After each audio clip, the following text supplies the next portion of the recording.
जय जय। देखिए जो वो ताली की बजाएंगे ना तो बताया देना पंडित जी उनके हाथों में खुजली होने लगती है।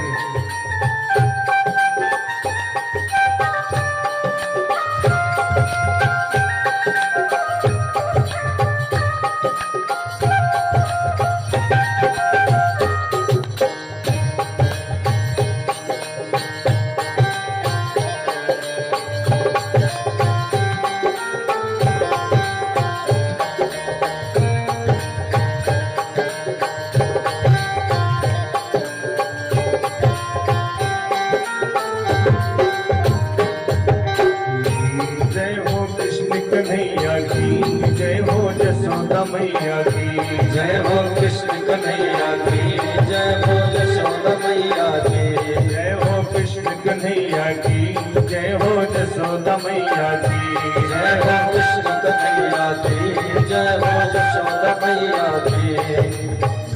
कृष्ण गोविंद हरे मुरारे हे नाथ नारायण वासुदेवा। श्री कृष्ण गोविंद हरे मुरारे हे नाथ नारायण वासुदेवा। गाय हमारी तुमको बुलाती, गाय हमारी तुमको बुलाती। जागो उठो मोहन आँख खोलो, जागो उठो मोहन आँख खोलो। तुम्हारी तुमको बुलाती, श्री कृष्ण दामोदर वासुदेव। श्री कृष्ण गोविंद हरे मुरारे हे नाथ नारायण वासुदेवा। कृष्ण गोविंद हरे मुरारे हे नाथ नारायण वासुदेवा। श्री कृष्ण गोविंद हरे मुरारे हे नाथ नारायण वासुदेवा। श्री कृष्ण गोविंद हरे मुरारे हे नाथ नारायण वासुदेवा। बोले राधे कृष्ण भगवान की जय, बोले यज्ञ पुरुष भगवान की जय, बोले श्रीमद् भागवत महापुराण की जय, बोले बड़ाधाम की जय। आइए सज्जनों, हम सभी लोग अपनी कथा के विषय वस्तु में प्रवेश करें।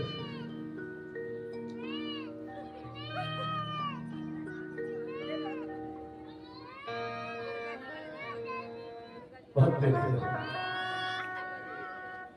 श्री राधे।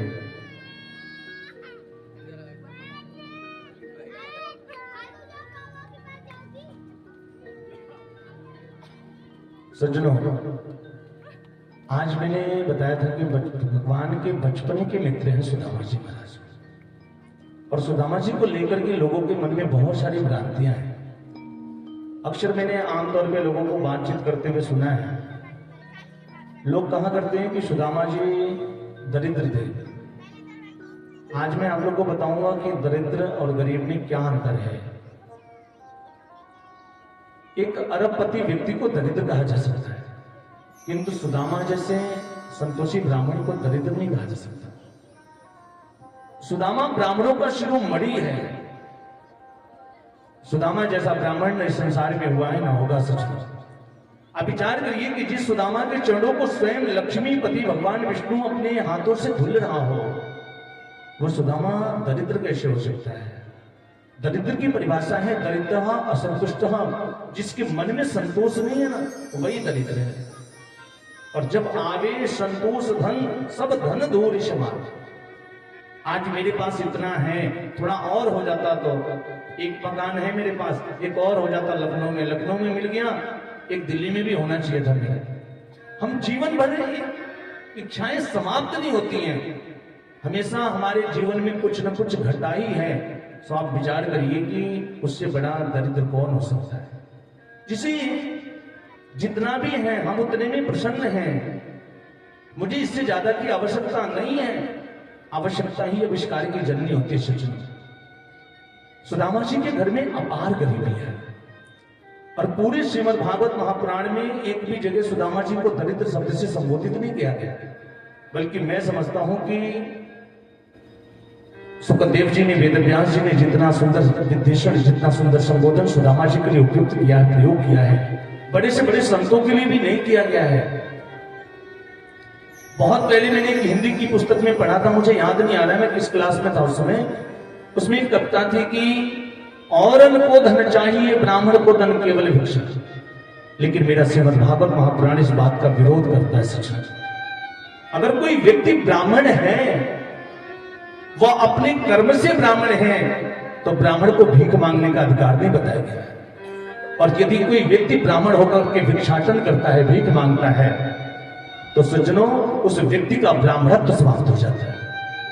ब्राह्मण के कर्म बताए गए हैं, उन कर्मों से युक्त ब्राह्मण ही पूजनीय होता है। सुदामा जी के घर में अपार गरीबी है, इतनी गरीबी है सज्जनों, इतनी गरीबी है कि आज भोजन बन गया तो सुबह बनेगा कि नहीं बनेगा इस बात की गारंटी नहीं। कभी कभी ऐसा होता है कि सुदामा के घर में 2-2 दिन तक चूल्हा नहीं जलता। सुदामा जी के छोटे छोटे बच्चे हैं। सुदामा की पत्नी का नाम सुशीला है, उसकी पत्नी भी उपवास करती है, उसके बच्चे भी उपवास करते हैं, लेकिन सुदामा कभी किसी से कुछ मांगता नहीं। आप विचार करिए, हमारा भगवान से मात्र एक रिश्ता है, वो हमारे ठाकुर हैं और हम उसके भक्त हैं।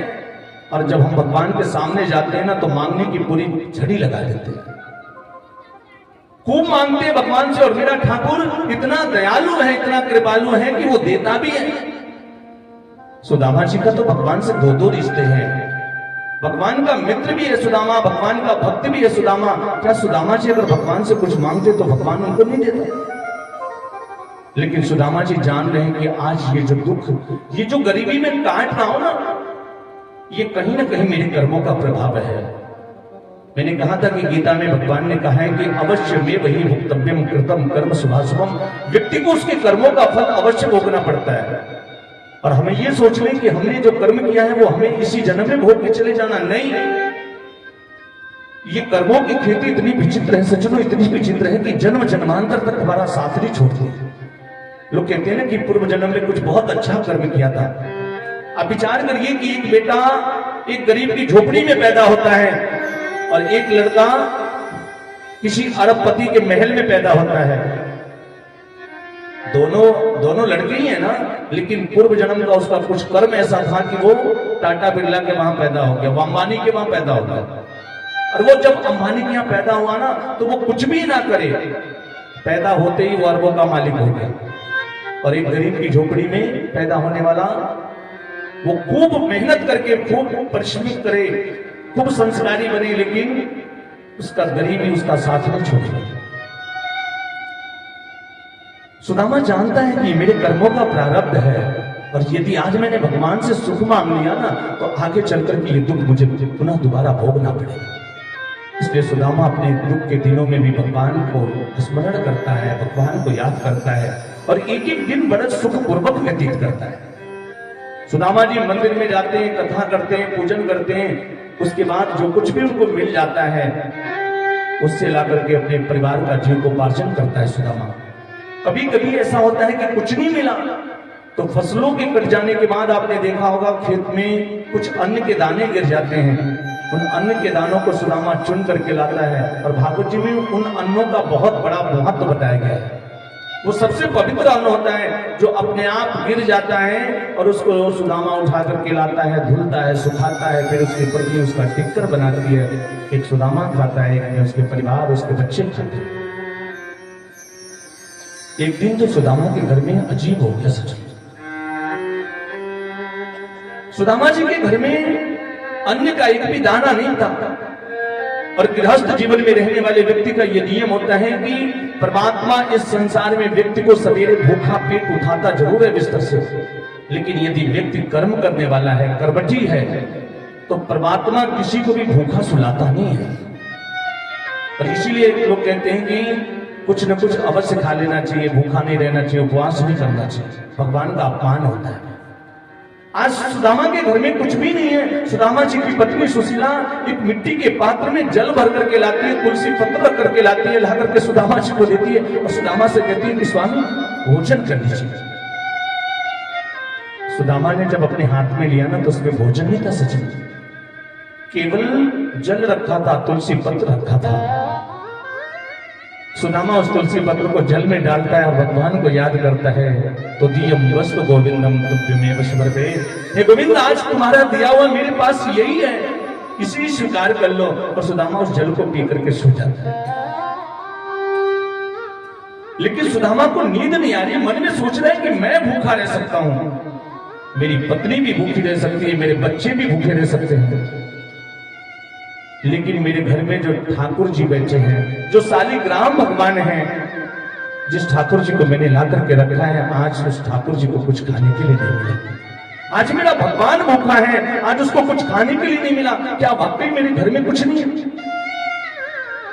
सुदामा उठ करके जाता है, अपने रसोई में जितने भी बर्तन हैं सभी पात्रों को उठा उठा करके देखता है, कहीं मेरी पत्नी झूठ तो नहीं बोल रही?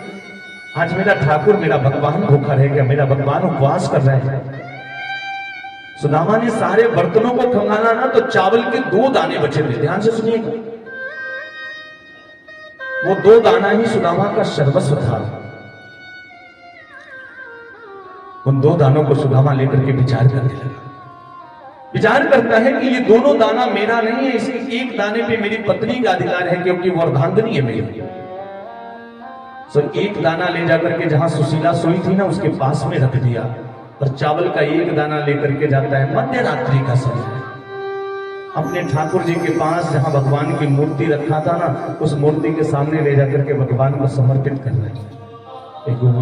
हे भगवान, आज मेरे घर में ये चावल का दाना यही मेरा सर्वस्व है। मैं भूखा सो सकता हूं, लेकिन तुम कैसे भूखे सोओगे? तुम्हें भी नींद नहीं आ रही है ना? उस चावल को भगवान के सामने रख करके सुदामा ने भगवान की स्तुति की, तो दियम वस्तु गोविंदम तुभ्यमेव समर्पये। गोविंद, इस चावल को स्वीकार कर लीजिए। भगवान ने उस चावल को स्वीकार किया और भगवान के नेत्र से जल हो रहे हैं। भगवान सोच रहे हैं कि सुदामा, तू मुझसे कुछ मांगता क्यों नहीं है? और सज्जनों, अगर कोई व्यक्ति किसी व्यक्ति पे विश्वास करता है, उस विश्वास में जब कमी आती है, जैसे हम किसी के ऊपर डिपेंड हो जाए बिल्कुल, और वो हमारे विश्वास को तोड़ दे, फिर जो दुख होता है, जो कष्ट होता है, वो असहनीय रहता है। सुदामा की पत्नी सोई नहीं थी, जगी हुई थी। सुशीला उस चावल के दाने को लेकर के आती है, ला करके सुदामा जी को देती है और सुदामा से कहती है कि स्वामी, इस चावल के एक दाने से मेरी क्षुधा समाप्त होने वाली नहीं है, इस चावल के एक दाने से मेरी भूख समाप्त होने वाली नहीं है। सो ये मेरे हिस्से का भी चावल अपने इस पत्थर के भगवान को खिला दे। हो सकता है कि मेरे हिस्से का भी चावल खा करके ये जो तुम्हारा पत्थर का भगवान है ना, इसका पेट भर जाए। सुदामा ने कहा, तुम ठीक कहते हो देवी, ये पत्थर का भगवान नहीं है, ये कोई पत्थर के भगवान नहीं है, बल्कि विश्व आत्मा है। और यदि इसका पेट भर गया ना, तो संसार के जितने भी जीव जंतु हैं, पशु पक्षी हैं, सबकी क्षुधा तृप्त हो जाएगी, सबका पेट भर जाएगा। सुदामा अपनी पत्नी के हिस्से का भी चावल भगवान को समर्पित कर देता है। ठंडी है, थोड़ा मोटे पतले होके बैठ जाइए आप लोग, जो लोग मोटे हैं थोड़े पतले हो जाइए।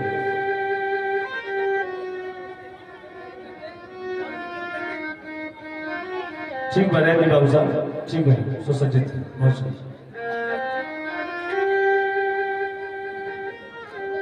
आज सज्जनों, सुदामा ने अपनी पत्नी के हिस्से का भी चावल भगवान को समर्पित कर दिया।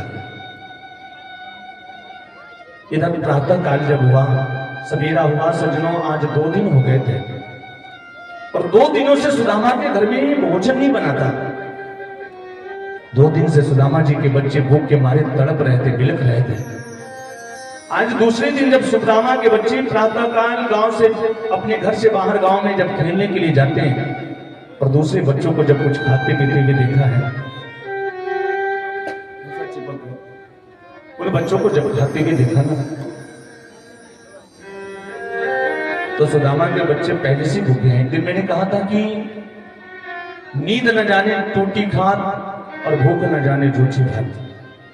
सुदामा के बच्चे जब दूसरों को खाते हुए देखते हैं ना तो भूख के मारे तड़प रहे हैं, उनका भी मन कर रहा है कि कुछ मिल जाता मुझे खाने के लिए। वो दौड़ करके अपनी मां के पास आते हैं, आकर के सुशीला से रुदन करते हैं, रोते हैं। श्री राधे माता जी की तरफ से ठाकुर जी के शिक्षणों में 101 रुपए का दान है। बैठ जाइए माता जी।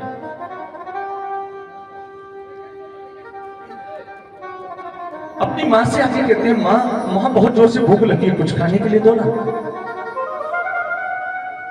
सुशीला को तो पता है कि घर में कुछ भी नहीं है, अन्न का एक भी दाना नहीं है, क्या ले आकर के दे खाने के लिए।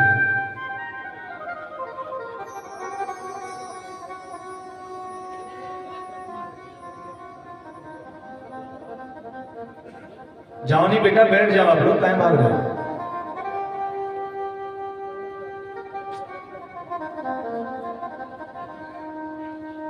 सुशीला सोच रही कि क्या ला करके दो, घर में अन्न का एक भी दाना नहीं है, अपने बच्चों को क्या ला करके दे खाने के लिए। उसके बच्चे भूख के मारे बिलख रहे हैं, रो रहे हैं, तड़प रहे हैं। अपनी माँ से कहते हैं कि माँ कुछ खाने के लिए दो ना, जल्दी से भूख लगी है बहुत जोर से, ऐसा लगता है कि शरीर से प्राण निकल जाएंगे, कुछ तो दो ना माँ।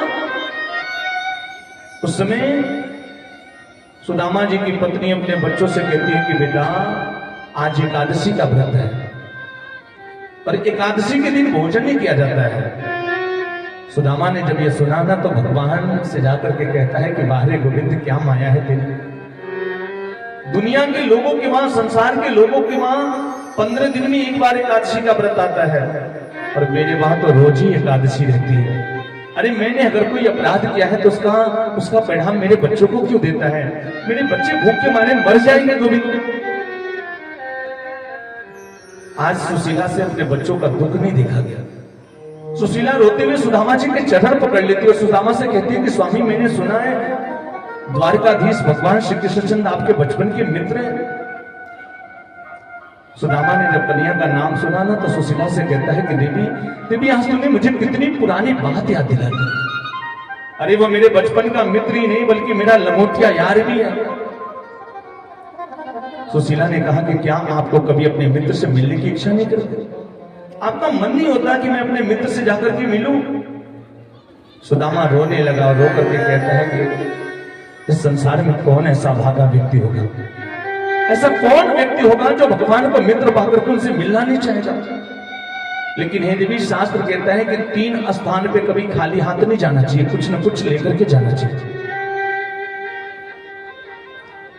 3 स्थानों पे कुछ न कुछ लेकर के जाना चाहिए। अपने गुरु जी के वहां जाइए तो कुछ न कुछ लेकर के जाइए, अपने मित्र के वहां जाइए तो कुछ न कुछ लेकर के जाइए। और यदि कहीं भगवान का कार्य हो रहा है, यज्ञ हो रहा है, कथा हो रही है, पुराण हो रहा है, सत्संग हो रहा है, कीर्तन हो रहा है, भगवान के किसी कार्य में जाइए तो भगवान ने अगर आपको सामर्थ्य दिया है तो कुछ न कुछ जरूर लेकर के जाना चाहिए, खाली हाथ नहीं जाना चाहिए। मेरे घर में खाने के लिए अन्न का दाना नहीं है, मेरे बच्चे भूख के मारे तड़प रहे हैं और तुम मुझे अपने मित्र के वहां जाने के लिए तुम ही बताओ ना मैं क्या लेकर के जाऊंगा अपने मित्र के पास। सुशीला ने कहा स्वामी उसकी व्यवस्था मैं कर दूंगी, आप परेशान मत होइए, उसकी व्यवस्था मैं किए देती हूँ। और सुशीला जाती है गांव में।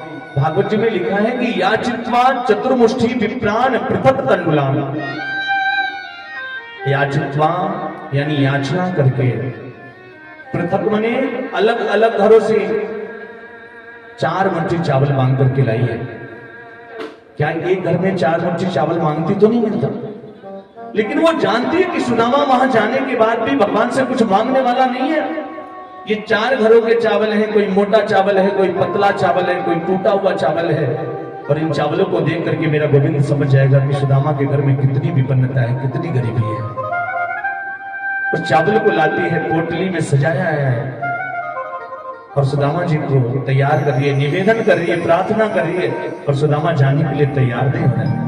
आइए हम लोग भी मिल करके कहते हैं, सभी लोग मिलके कहेंगे, हो सकता है सुदामा जी जाने के लिए तैयार हो जाए।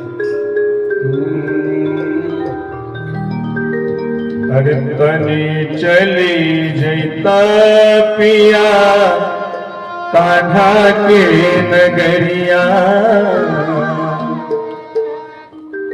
अरे तनी चली जैता पिया कान्हा की नगरिया,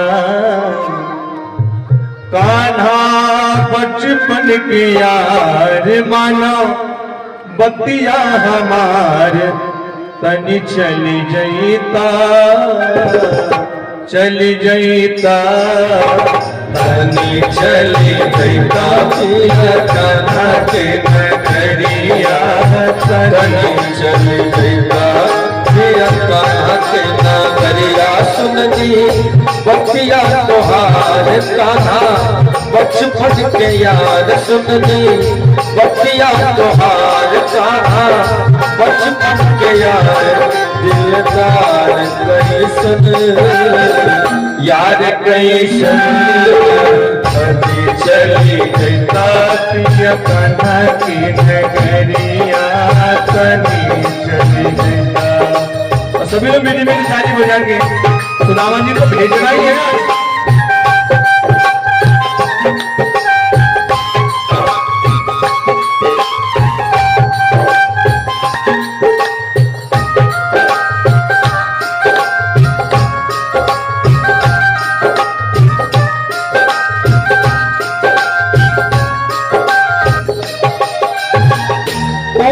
कन्हैया जग के रचैया, गावत वेद पुराण हो,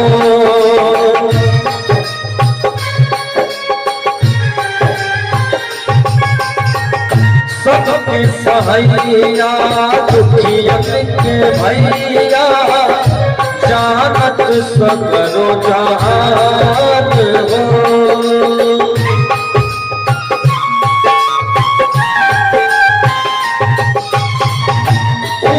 कन्हैया जग के रचैया, गावत वेद पुराण हो, दुखियन के सबके सहैया, दुखियन के भैया, जानत सगरो जहान हो। बट विश्वास लिए तोहरो खबरिया, बट विश्वास लिए तोहरो खबरिया, जे करनाथ भगवान हो, चली चली जैता पिया कान्हा के नगरिया, तनी चली जैता पिया कान्हा की नगरिया।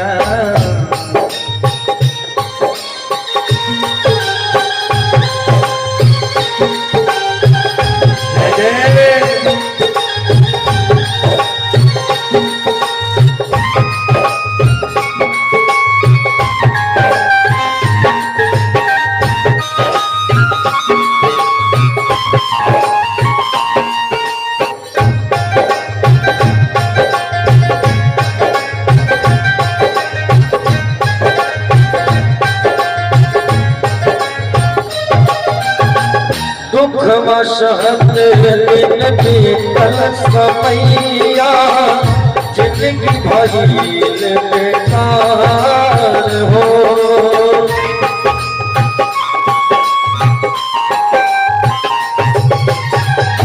अन्न बिना सब लइका ठठरिया, कपड़ा बिना उघार हो।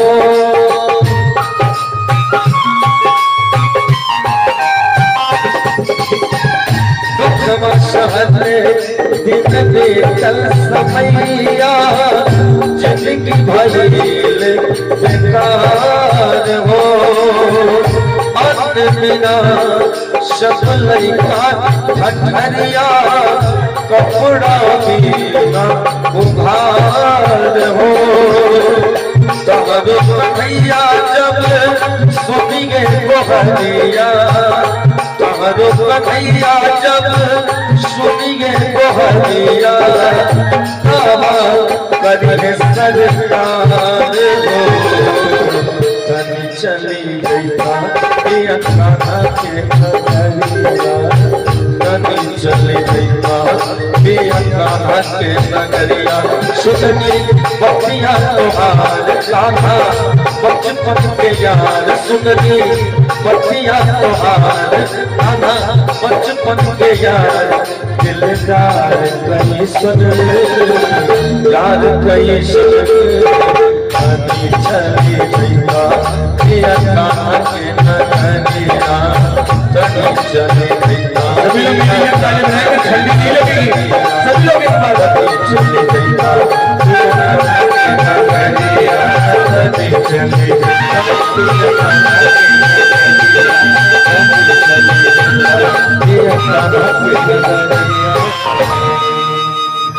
बोले राधे कृष्ण भगवान की। और देखिए हमारे साउंड ऑपरेटर राम दयाल जी, लग रहा है इनके ऊपर भी ठाकुर जी की कृपा होनी शुरू हो गई है। और सुदामा जी को जाने के लिए इनकी तरफ से 101 रुपए का दाना है। बोल वृंदावन बिहारी लाल की। हम ठाकुर जी से प्रार्थना करेंगे इनका साउंड और भी सुंदर बजने लगे, और आप लोग भी शुभ अवसर पर इनसे संपर्क करिएगा। बड़ा सुंदर साउंड व्यवस्था है इनकी। आज सुदामा जी को सुशीला तैयार कर रही है। सुदामा के पास जो सबसे बढ़िया वस्त्र है ना, सबसे अच्छा वाला, उस धोती में भी 20 जगह पेवने लगे हैं। सुदामा जी के पास सर को ढकने के लिए वस्त्र नहीं है। एक टूटी सी छड़ी है, उतरी सी रस्सी है, फूटा सा लोटा है, लेकिन सुदामा के मस्तिष्क पे तेज चमक रहा है, ब्राह्मणत्व झलक रहा है। सुदामा को सुशीला तैयार करती है। वो चावल की पोटली ला करके सुदामा जी को दिया है कि ये मेरी तरफ से ले जाकर के अपने मित्र को दे देना।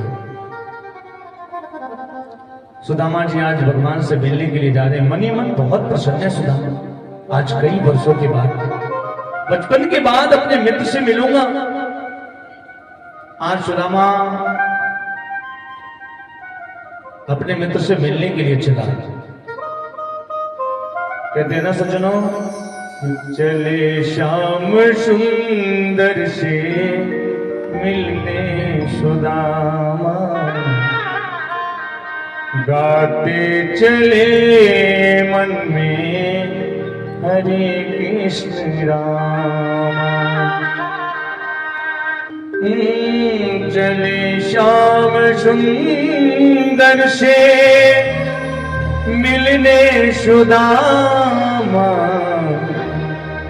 गाते चले मन में हरे कृष्ण रामा।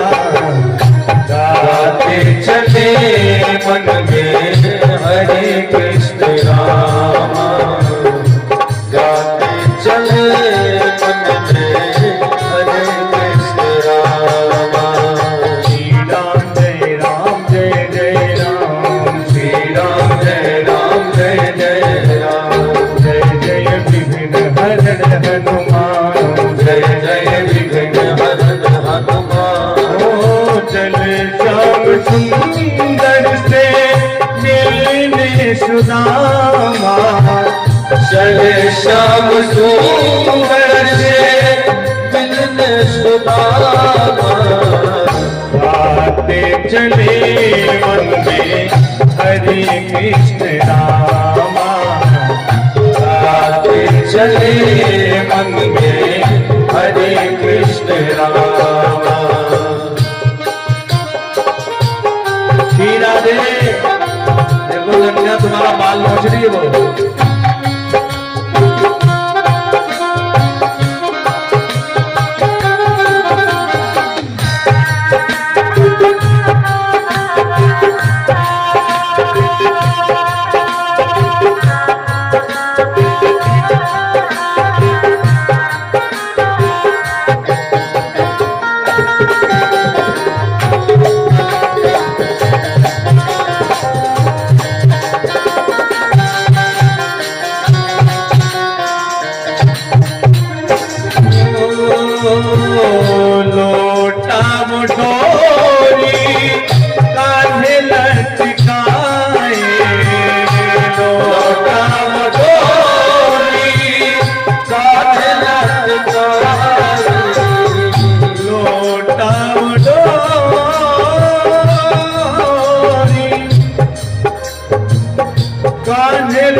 बगल में दबाए, चावल की तंदूर बगल में दबाए।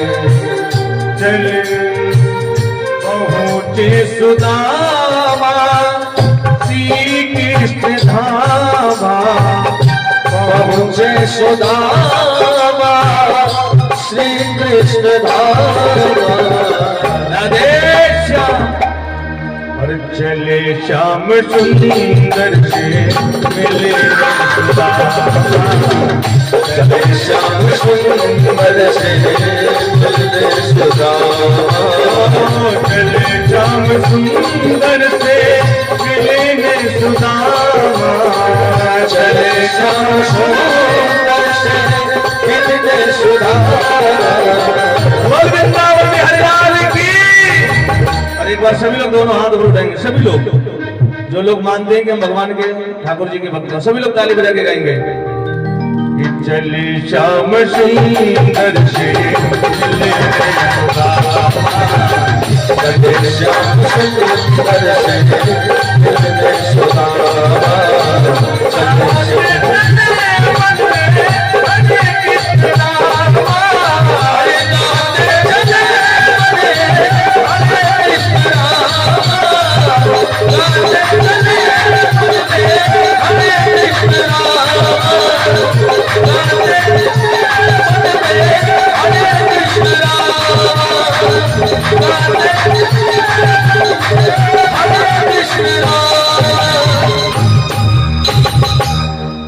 बोल श्रीमद् भागवत महापुराण की, बोल बरहा धाम की। सज्जनों, आज सुदामा जी भगवान से मिलने के लिए चले। इतनी खुशी है, कभी कभी खुशी में व्यक्ति भूल जाता है। सुदामा जी इतने खुश हैं कि आज अपने बचपन के मित्र से मिलूंगा, और इस खुशी का परिणाम ये हुआ ना सज्जनों कि सुदामा मार्ग भटक गया, रास्ता भटक गया। सुदामा जी को चलते चलते 3 महीने का समय व्यतीत हो गया सज्जनों। सुदामा को जाना तो था द्वारिका, लेकिन सुदामा हरिद्वार चला गया, कुरुक्षेत्र चला गया, रामेश्वर चला गया। घूमते घूमते पता नहीं कहां चला जा रहा है, रास्ता भटक गया सुदामा। लेकिन मन में भगवान से मिलन की कामना है, और इस कामना का परिणाम ये हुआ सज्जनों कि सुदामा को भूख प्यास सब समाप्त हो गई। ना भूख लगती है, ना प्यास लगती है। चलते चलते सुदामा जी के पैरों में कांटे चुभ गए, बेवाइयां फट गई। सुदामा एक एक कदम बड़ी मुश्किल से आगे बढ़ा रहा है सज्जनों। और जब कदम आगे बढ़ाता है ना, तो उसके पैरों से, कदमों से रक्त निकलते, खून निकलते हैं। कहते हैं ना सज्जनों की भूख लगती है ना प्यास लगती है, और जिंदगी अब उदास लगती है। कैसे आऊं मैं तेरी द्वारिका ऐ मेरे श्याम, अब तो आस भी निराश लगती है। सुदामा जब पैदल चल रहा था ना, चलते चलते सायंकाल का समय हो गया। सायंकाल का समय हो गया सज्जन, सूर्य अस्त हो गया। और जिस मार्ग से सुदामा चल रहा था ना, जा रहा था, उसी रास्ते में एक नदी पड़ गई। सुखदेव जी कहते हैं, परीक्षित विचार करो, जो सुदामा समतल भूमि पे बराबर पैदल नहीं चल पा रहा है, वो नदी को कैसे पार कर पाएगा। सुदामा जब नदी के किनारे पहुंचा ना, तो देखता क्या है कि उस नदी के किनारे कोई नाव नहीं है, कोई मल्लाह, कोई केवट नहीं है। सुदामा निराश होकर के उसी नदी के किनारे चुपचाप अपनी छड़ी लेकर के बैठ गया और भगवान को याद करने लगा। ठाकुर से कहता है कि गोविंद, अब मैं तुझसे मिलने के लिए नहीं आ सकता, मेरी शक्ति थक चुकी है, अब मैं तुझसे मिलने के लिए नहीं आ सकता। अगर तुझे आना है तो तू स्वयं मेरे पास चल जा। सुदामा निराश होकर के वही नदी के किनारे बैठ करके भगवान का स्मरण कर रहा था। इतने में एक नाविक, एक मल्लाह, एक केवट अपनी नाव को लेकर के आया। और उसने जोर से आवाज लगाई। उस घाट के किनारे नाव को लगा करके उस मल्लाह ने आवाज लगाई, भैया भैया कोई उस पार जाने वाला है क्या? किसी को उस पार जाना है क्या?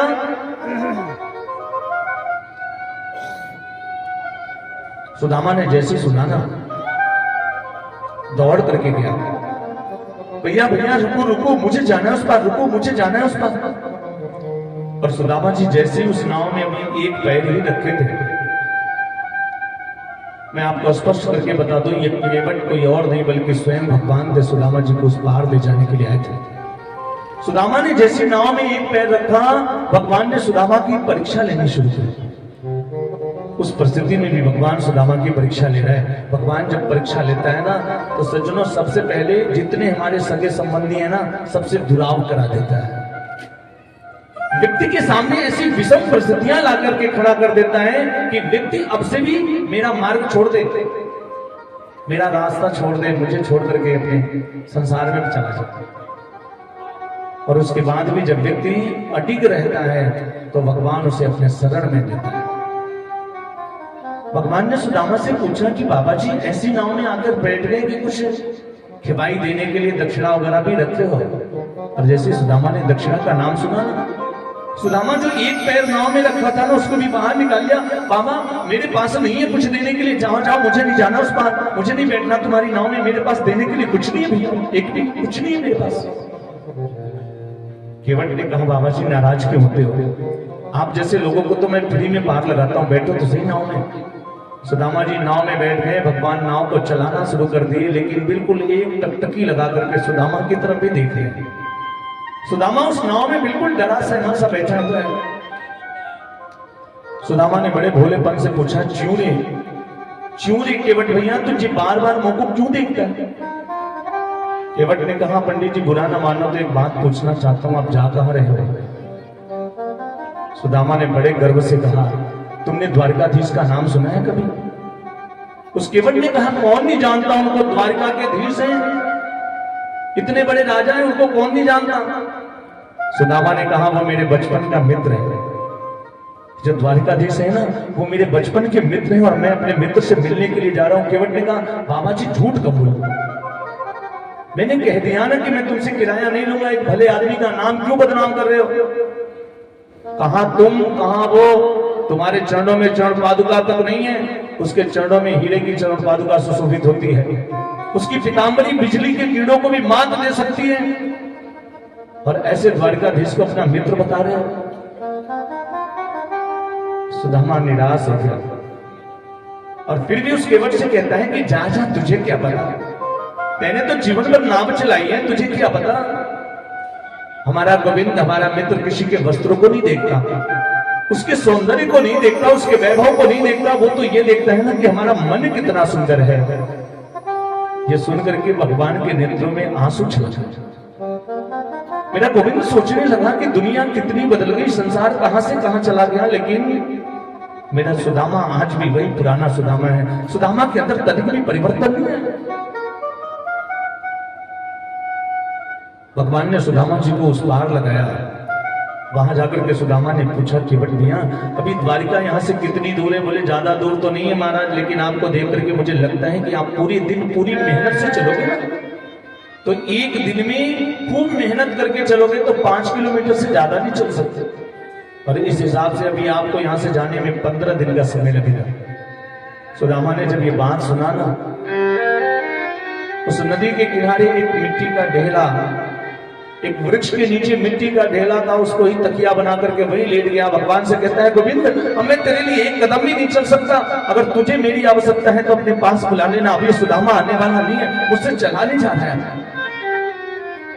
सज्जनों, सुदामा सोया तो था नदी के किनारे, लेकिन जब सुदामा की नींद खुलती है ना, तो देखता क्या है कि उसके सामने लोग बड़े सुंदर सुंदर वस्त्रों को पहन करके आ रहे हैं, जा रहे हैं, और सब आपस में जय श्री कृष्णा बोलते हैं।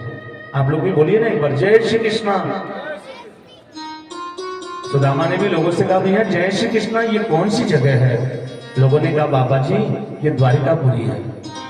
सुदामा सोया था नदी के किनारे, लेकिन नींद खुली तो अपने आप को द्वारिका में पाता है। ये भगवान की कृपा से सच है। सुदामा ने लोगों से पूछा कि द्वारिकाधीश के महल का मार्ग किधर से है? लोगों ने कहा कि बाबा जी आप इधर से जाओ, और वो जो सामने सबसे बड़ा वाला महल दिखाई दे रहा है ना गेट, वही द्वारकाधीश का महल है। सुदामा धीरे धीरे कैसे कैसे लड़खड़ाते हुए वहां पहुंचा है। भगवान के महल के सामने जब पहुंचा तो वहां भगवान के 2 दिव्य पार्षद जय और विजय खड़े थे। इन दोनों ने जब सुदामा जी को देखा, सुदामा ने जाकर के जय और विजय से कहा, भैया जय श्री कृष्णा, मेरा नाम सुदामा है, मैं आपके द्वारकाधीश से मिलने के लिए आया हूं। एक बार जाकर के उनसे बता दीजिए कि उनके बचपन का मित्र सुदामा उनसे मिलने के लिए है। उन द्वारपालों ने कहा कि हमारे वहां यदि इंद्र भी आ जाए ना तो इंद्र को भी कम से कम 15 दिन प्रतीक्षा करना पड़ता है, लेकिन हमारे स्वामी का आदेश है कि मेरे दरवाजे पर यदि कोई विप्र आ जाए, कोई ब्राह्मण आ जाए तो तत्क्षण उसको महल के अंदर लाया जाए। लेकिन अभी अभी हमें सूचना मिली है महल के अंदर से कि हमारे गोविंद इस समय विश्राम कर रहे हैं, फिर भी महाराज हम आपकी बात उन तक अवश्य पहुंचाएंगे। अगर वो विश्राम कक्ष में नहीं गए होंगे तो आपसे अवश्य आकर के मिलेंगे। द्वारपाल जाते हैं, जाकर के भगवान के चरणों में प्रणाम किया है। भगवान से कहते हैं कि प्रभु आपकी सेवा में विघ्न बाधा उपस्थित हुआ, इसके लिए क्षमा चाहते हैं, लेकिन बात ही कुछ ऐसी। दरवाजे पे एक ऐसा ब्राह्मण आया है, ऐसा ब्राह्मण तो हमने आज तक अपने जीवन में देखा ही नहीं, और हमें लगता है कि अपने द्वारिका का नहीं है, कोई बाहर का है, परदेसी है।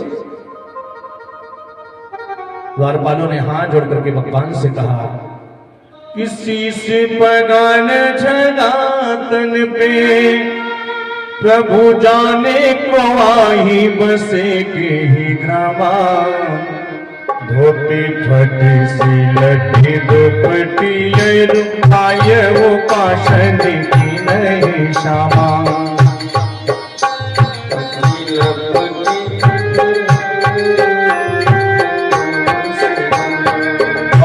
खड़ो बीज दुर्लभ कहो जगी शोभ सुधाय अभिरामा, वार खड़ो बीज दुर्लभ कहो जगी शोभ सुधाय अभिरामा। अरे पूछत दीन दयाल को नाम बतावत अपन नाम सुदामा, पूछत दीन दयाल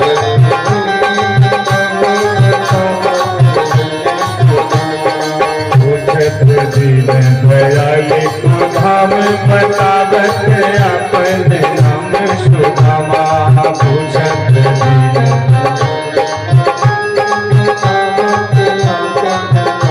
सुदामा बतावत अपन नाम सुदामा, बतावत अपन नाम सुदामा। द्वारपालों ने कहा कि महाराज वो ब्राह्मण आपके बारे में पूछ रहा है और अपना नाम सुदामा बता रहा है। अभी भगवान पूरी तरह से सुदामा का नाम सुन भी नहीं पाए थे, केवल सू शब्द सुना था। ऐसा लगा जैसे करंट लग गया हो किसी व्यक्ति को, पागलों की तरह दौड़ना शुरू कर दिया। भगवान इतनी जोर से दौड़े, भगवान को अपने महल से बाहर निकलने के लिए 7 दरवाजों को, डेहरियों को पार करना पड़ता है। इतनी जोर से दौड़े ना कि पीतांबरी कहीं गिर गई, मुकुट कहीं गिर गया, बाजूबंद खुल करके कहीं गिर गया। जो भी सैनिक मंत्री शंत्री उदू इत्यादि मिलते हैं, भगवान से झटका लगता है, सभी देख करके आश्चर्यचकित हैं कि क्या हो गया गोविंद। आज नंगे पैर दौड़ते हुए मेरा गोविंद अपने महल के दरवाजे पे पहुंचा है, मुख्य द्वार पे पहुंचा है, और जैसे सुदामा को देखा है, देखता क्या है कि सुदामा जी अपने हाथ में छड़ी लेकर के चुपचाप बड़े संकुचित होकर के बैठे। कन्हैया जी जैसे सुदामा को देखा ना, दौड़ करके जाते हैं, जाकर के अपने मित्र को उठा करके आज अपने हृदय से लगा करके और बड़ी जोर से रोने लगे। कन्हैया ने रोते हुए सुदामा से कहा कि मित्र आज इतने वर्षों के बाद अपने मित्र की याद आई, आज तक कहा थे तुम्हें, इतने दिनों में अपने मित्र की कभी याद नहीं आई, आज आए हो मेरे पास। सुदामा को हृदय लगा करके भगवान ने सुदामा से कहा कि मित्र तुम्हें संसार में कोई दुख तो नहीं है, कोई तकलीफ तो नहीं है, अपने मित्र की याद आ जाइए आपको। सुखदेव जी कहते हैं राजा परीक्षित उस समय, जिस समय भगवान श्री कृष्ण सुदामा को अपने हृदय से लगा करके रो रहे थे ना, तो रुलाई तो उस समय सुदामा जी को भी आ रही थी। लेकिन सुदामा ने अपने आंसुओं को बाहर नहीं गिरने दिया, बल्कि अपने आंसुओं को अपने अंदर ही पी गया। सुदामा ने सोचा कि यदि मैं रोऊंगा ना तो मेरा मित्र समझेगा कि मैं इससे कुछ मांगने के लिए आया हूं। इसलिए सुदामा ने अपने आंसुओं को बाहर नहीं निकलने दिया और अपने मित्र से हृदय लग करके सुदामा कहता है कि मित्र, इस संसार में मुझसे ज्यादा सुखी कोई नहीं। कन्हैया ने कहा, वो तो तुम्हें देख करके लग रहा है कि तुम कितने सुखी हो। सुदामा जी का हाथ पकड़ करके आज कन्हैया अपने महल के अंदर लेकर के आता है और स्वयं अपने दिव्य सिंहासन पर, मणियुक्त सिंहासन पर सुदामा जी को बिठाया है और स्वयं सुदामा के चरणों में बैठ करके भगवान उसके चरणों को सहलाने लगा। मेरा गोविंद जब सुदामा के चरणों को सहला रहा था ना तो सुदामा अपने पैरों को खींच रहे थे। लाला मत करना, मेरे पावन को मत छूना, मुझे बहुत संकोच लगता है, मेरे पावन को मत छुआ ना। तो कन्हैया ने देखा कि सुदामा के पैरों में बीमारियां बढ़ गई हैं, कांटे छुपे हुए हैं। मेरा गोविंद आज सुदामा जी के पैर के कांटों को अपने हाथों, अपने दांतों से पकड़ करके खींच के निकाला। रुक्मणी इत्यादि रानियां खड़ी हैं, सब सोच रही हैं कि यह अवधूत वेशधारी ब्राह्मण ने ऐसी कौन सी तपस्या की है कि आज स्वयं लक्ष्मीपति भगवान विष्णु इसके चरणों में बैठ करके रुदन कर रहा है, रो रहा है। भगवान ने रुक्मणी को इशारा किया, जाओ जाओ जल्दी से जल लेकर के आओ। सुदामा जब कहता है ना कि मेरे पावन को मत छू, मुझे संकोच लगता है, तो कन्हैया कहता है कि मित्र, आज तुम्हारे आगमन से ये मेरी द्वारिका धन्य हो गई है, तुम्हारे आने मात्र से मेरी द्वारिका धन्य हो गई है। तुम्हारे चरणों को धुल करके उन चरणों के चरणों तक से पूरी द्वारिका का सिंचन करूंगा, मेरी द्वारिका पवित्र पावन हो जाएगी। रुक्मणी जाती है जल लेने के लिए, लेकिन उसके पहले आज भगवान सुदामा के चरणों में इतना रुदन कर रहे हैं, इतना रो रहे हैं कि अपने आंसुओं से सुदामा के चरणों को धुल दिया है। देखी सुदामा की दीन दशा, करुणा करके करुणा निधि रोए, पानी परात को हाथ चुभो नहीं, नैन के जल से पग धोए। पानी परात को हाथ चुभो नहीं, सुदामा की दीन दशा, करुणा करके करुणा निधि रोए। सुदामा की दीन दशा, करुणा करके करुणा निधि रोए। पानी परात को हाथ चुभो नहीं, नैन के जल से पग धोए। नैन के पग से जल धोए, नैन के जल से जल धोए। आज भगवान सुदामा के चरणों को धुलता है और इसके बाद भगवान ने सुदामा के वस्त्र को चेंज किया, सुदामा को सुंदर वस्त्र पहनाया है। सुदामा जी का हाथ पकड़ करके कन्हैया लेके जाते हैं और कहते हैं कि मित्र चलो ना, चल करके भोजन करते हैं। सुदामा के सामने 56 प्रकार के भोग ला करके रख दिया कन्हैया ने। और सुदामा ने जब उन भोगों को देखा ना तो गोविंद से कहा, लाला ये जो संसार के पकवान है ना, इन्हें खाने से व्यक्ति की मति खराब हो जाती है, बुद्धि खराब हो जाती है। मेरे घर में तो 2 टिक्कर बनता है ना, एक में मैं, मेरी पत्नी और एक में मेरे बच्चे खा लेते, इससे ज्यादा की आवश्यकता नहीं है मुझे।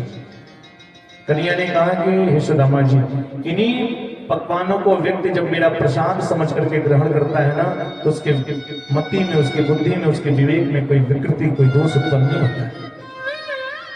आज दोनों मित्र एक साथ बैठ करके भोजन कर रहे हैं और भोजन इत्यादि से निवृत्त होने के बाद बचपन के मित्र मिलते हैं तो बचपन की बातें होती हैं। कन्हैया ने सुदामा जी को ला करके अपने महल में बिठाया, अपनी समस्त प्राणियों को आदेश किया, जल्दी आओ, परम सौभाग्य है, आज ऐसा ब्राह्मण आया है, सब आकर के इससे आशीर्वाद लो। सबसे पहले रुक्मणी जी गई, जाकर के सुदामा जी को प्रणाम करते हैं। सुदामा ने दोनों हाथ उठा करके खूब प्रसन्न होकर के आशीर्वाद दिया, अखंड सौभाग्यवती भवा।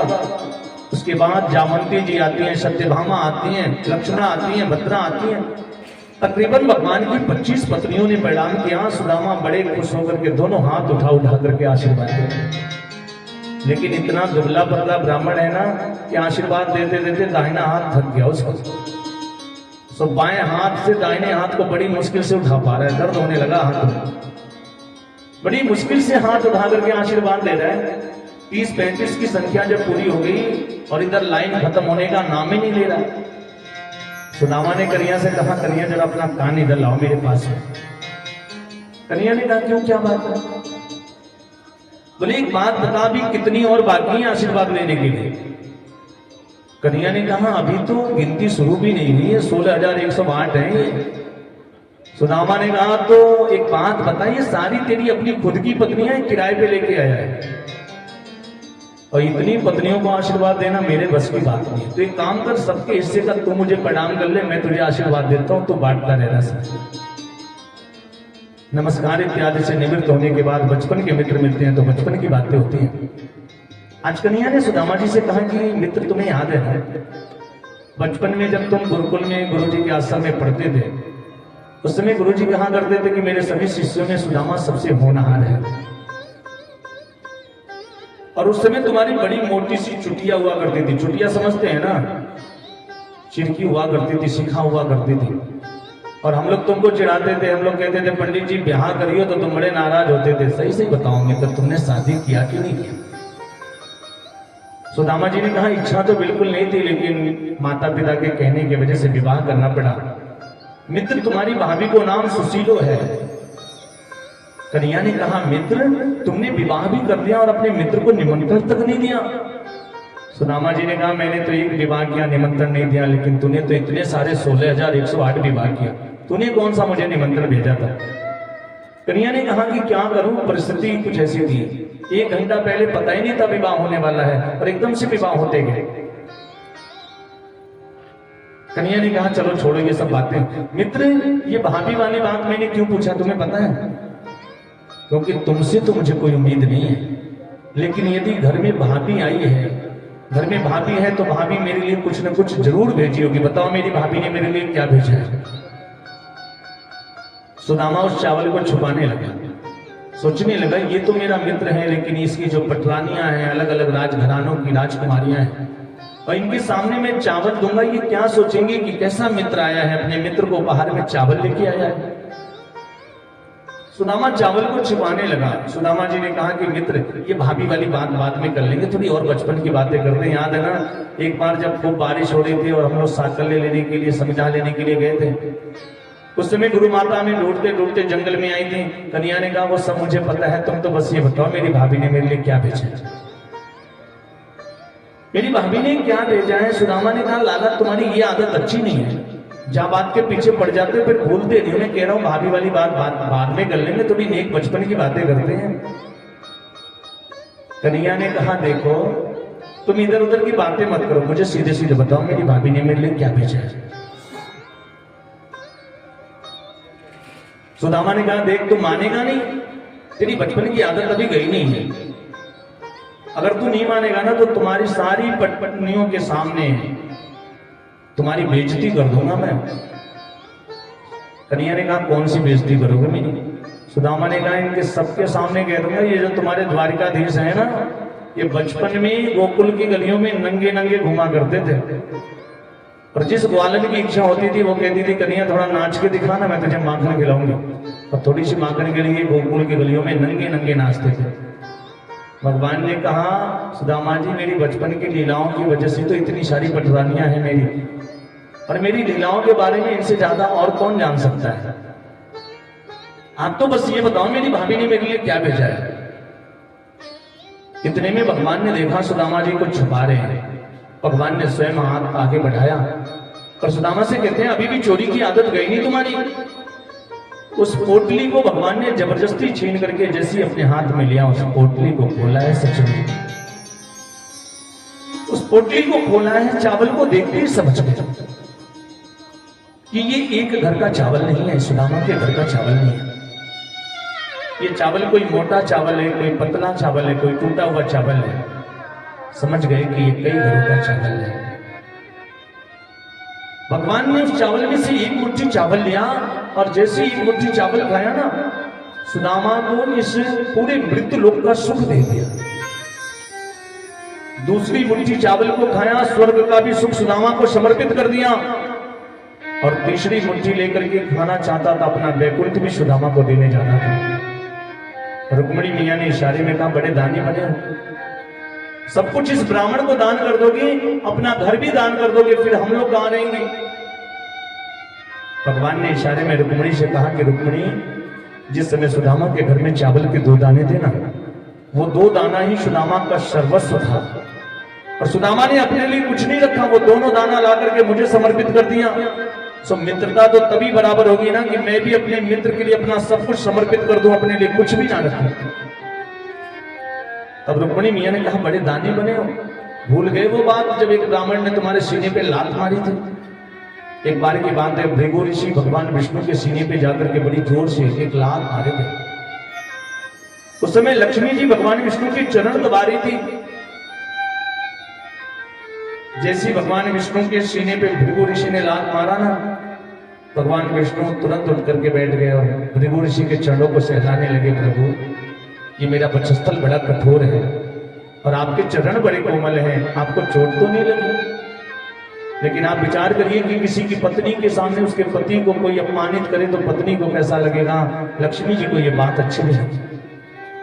लक्ष्मी जी ने उस समय भृगु ऋषि को श्राप दिया कि ए विप्र देवता, तुम्हें अपनी विद्वता का बड़ा अभिमान है ना, सो मैं तुम्हें श्राप देती हूं, आज के बाद जितने भी पुरोहिती कर्म करने वाले ब्राह्मण हैं, कर्मकांडी ब्राह्मण हैं, वो चाहे कितने भी संपन्न हो जाएं, कितने भी संपन्न हो जाएं, लेकिन उनके जीवन में कुछ न कुछ हमेशा घटा ही रहेगा। और इसलिए लोग कहते हैं कि नानी के, जजमानी के, बेईमानी के धौनी कुलना सहे। उस समय भृगु ऋषि ने भी लक्ष्मी जी को वहां एक श्राप दिया है। लक्ष्मी से कहा कि लक्ष्मी, तुम्हें भी अपनी सत्ता का अभिमान है ना, मैं भी तुमको श्राप देता हूं कि आज के बाद तुम विद्वान ब्राह्मणों के चरणों में आकर के गिरोगी। और यही कारण है कि जब किसी विद्वान ब्राह्मण को कोई प्रणाम करता है तो उसके चरणों में, पैरों में दक्षिणा रख के प्रणाम करते हैं। वैसे लक्ष्मी को अपने चरणों में नहीं रखवाना चाहिए, लक्ष्मी का अपमान होता है। ये बातें इशारे में हो रही हैं। भगवान जब नहीं माने ना तो प्रत्यक्ष में जाकर के रुक्मिणी मियां भगवान का हाथ पकड़ लेती है और कहती है, स्वामी ये कच्चे चावल हैं, ज्यादा चावल खाओगे तो तबीयत बिगड़ जाएगी आपकी। भगवान ने 2 मुट्ठी चावल खाया, सुदामा को पूरे स्वर्ग का, इस मृत्यु लोक का शुभ दे दिया है। अगले दिन सुदामा तैयार होता है वापस अपने सुदामापुरी आने के लिए। और जिन वस्त्रों को पहन करके सुदामा गया था ना, उन्हीं वस्त्रों को पहन करके वापस आता है। जब अपने सुदामापुरी में पहुंचा है तो देखता क्या है कि जहां सुदामा जी की झोपड़ी थी ना, वहां बड़ा सुंदर महल बना हुआ है। भजन आता है, सजनों, सुदामा मंदिर देख जरे। सुदामा उस महल को देख करके घबरा गया। सुदामा ने सोचा कि यहां मेरी झोपड़ी थी, लगता है मैं चला गया था और मेरे जाने के बाद कोई व्यक्ति आया, कोई सेठ आया और उसने मेरी झोपड़ी को उजाड़ करके अपना महल बना दिया है। सुदामा जाकर के देखता है महल के सामने 2 द्वारपाल खड़े हैं। द्वारपालों से पूछता है कि भैया, पहले यहाँ एक झोपड़ी थी, वो कहाँ चली गई? द्वारपालों ने कहा, ये तो हमें नहीं पता, लेकिन ये महल जब से है तब से हम लोग जानते हैं। श्री राधे, देखिए हमारे सतीश सिंह जी, इनकी सुपुत्री जी की तरफ से ठाकुर जी के श्री चरणों में 51 रुपए का दाना है। भगवान कल्याण करे, हनुमंत लाल जी महाराज की कृपा हो। सुदामा ने उन द्वारपालों से पूछा कि भैया ये महल किसका है? द्वारपालों ने कहा ये महल सुदामा जी का है। सुदामा को लगा कि लगता है कोई सुदामा नाम का सेठ आ गया है। सुदामा ने सोचा कि सुदामा तो मेरा भी नाम है, लेकिन ये महल मेरा नहीं हो सकता है। सुदामा ने कहा, बुलाओ अपने सुदामा सेठ जी को, मैं उनसे पूछूं मेरी झोपड़ी कहाँ चली गई। द्वारपालों ने कहा कि हमारे सुदामा जी कोई सेठ नहीं है बल्कि ब्राह्मण है। सुदामा ने कहा, बुलाओ अपने सुदामा पंडित जी को, मैं पूछूं मेरी झोपड़ी उजाड़ करके यहाँ महल कैसे बना लिया उन्होंने। द्वारपालों ने कहा कि हमारे सुदामा जी द्वारिका गए हुए हैं। सुदामा सोच रहे हैं द्वारिका से तो मैं भी आ रहा हूं, लेकिन ये महल मेरा नहीं हो सकता। सुदामा ने द्वारपालों से कहा कि द्वारिका गए हुए हैं, घर में कोई है नहीं। इतने में सुदामा जी की पत्नी सुशीला उस महल से अंदर से बाहर निकलती है। उसने सुदामा जी को देखा, दौड़ करके आती, आकर के सुदामा के चरणों में प्रणाम किया। उठाइए भाई, उठाइए जल्दी से।